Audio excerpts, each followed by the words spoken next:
Hello everyone, আসসালামু আলাইকুম। Welcome to my another blog. দেখতে দেখতে তাহলে শীতকাল চলে আসলো, তাই আমি চলে গেছিলাম আমার শীতের স্কিন কেয়ারের কিছু প্রোডাক্ট কেনার জন্য।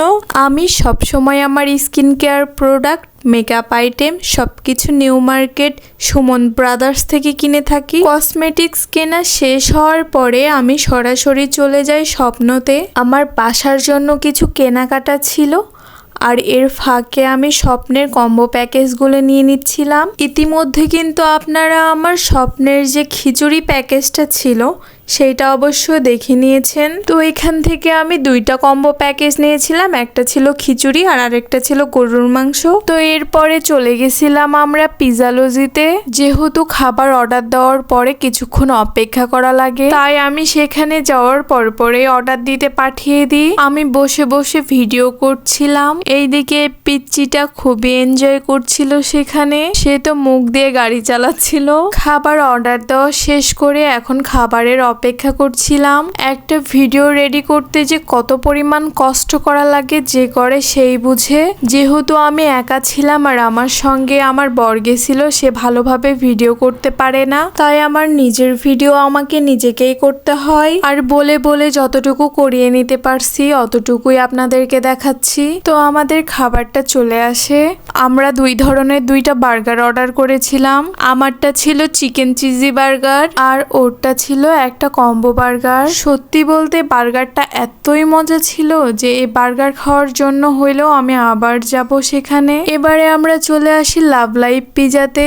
তাদের পিজা অনেক রিজনেবল, মাত্র 200 টাকা থেকে শুরু। সব থেকে যেটা বেশি ভালো লেগেছে সেটা হচ্ছে তারা আমাদের চোখের সামনে পিজাটা তৈরি করবে।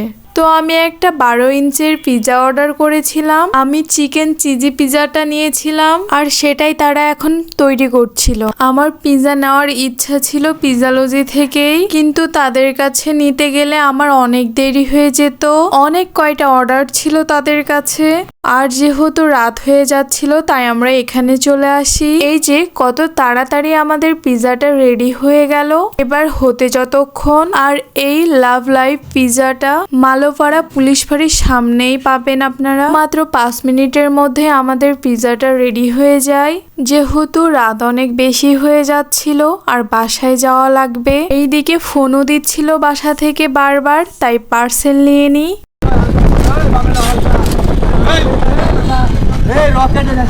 আরেকবার হবে যে এটা রকেট, ওইটাই বলবেন, ওইটাই বলবেন যে এই মোটা সাইড এটা রকেট। এই মামার রিক্সায় চড়ে আসছিলাম। মামাটা এত ফান করে আপনাদেরকে কি বলবো। পুরা রাস্তা আমরা হাসতে হাসতে এসেছি। মামাটার ভিডিও আমি দিয়ে দিলাম, কখনো যদি আপনাদের সঙ্গে দেখা হয় আপনারাও নিশ্চয় জানতে পারবেন। অনেক মজার একটা মানুষ। বাসায় এসে ফ্রেশ হয়ে পিজার উপরে হামলিয়ে পড়েছি আমরা সবাই, কিন্তু মনটা ভীষণ খারাপ হয়ে যায় আমার। বক্সটা খোলার পরে দেখি পিজাটা পুরো বরফ হয়ে গেছে। আর টেস্টের কথা কি বলবো, ঠান্ডার জন্য সেটাও বুঝতে পারিনি। আজকের মতো এখানেই বিদায় নিচ্ছি, দেখা হবে অন্য কোনো ব্লগে।